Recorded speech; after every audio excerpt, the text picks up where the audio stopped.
المجموعة بخسارتين. يخوض نجم الكيك بوكسينج المغربي بدر هاري اليوم نزالا جديدا بموسكو ضد البيلاروسي المخضرم أليكسي إغناشوف.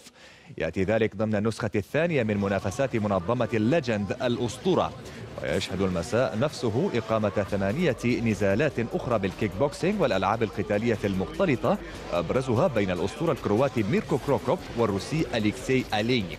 يذكر أن بدر هاري شارك في النسخة الأولى من هذه المنافسات وخسر أمام البيلاروسي أذربيجاني الأصل زبيد سميدوف. وإلى يوروبا ليج، حيث حققت الفرق الروسية نتائج جيدة مساء الخميس في الجولة الرابعة من دور المجموعات. فروبين حقق الفوز على ملعبه على واغن أتلتيك الإنجليزي بهدف وحيد. بنفس النتيجة تغلب أنجي على مضيفه ترومسو النرويجي. أما كوبان فانتهى لقاؤه مع سوانسي سيتي الويلزي بهدف لكل من الفريقين. يذكر أن روبين هو الفريق الروسي الوحيد الذي ضمن تأهله رسميا إلى الدور المقبل، متصدرا المجموعة الرابعة ب10 نقاط.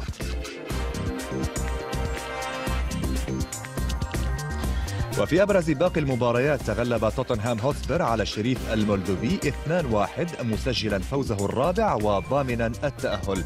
إلى ذلك فاز دنيبرو الأوكراني على باسوش فيريرا البرتغالي بهدفين نظيفين، فيما تعادل إشبيليا مع سلوفان ليبيريتش التشيكي ب1-1. وبالنتيجة نفسها تعادل ليون مع مضيفه ريشكا الكرواتي. إلى طهران، حيث يواصل رئيس الفيفا السويسري جوزيف بلاتر لقاءاته مع المسؤولين الإيرانيين حول مستقبل منتخب بلادهم. وقد هنأ بلاتر رئيس الجمهورية الإسلامية بتأهل المنتخب الإيراني للمونديال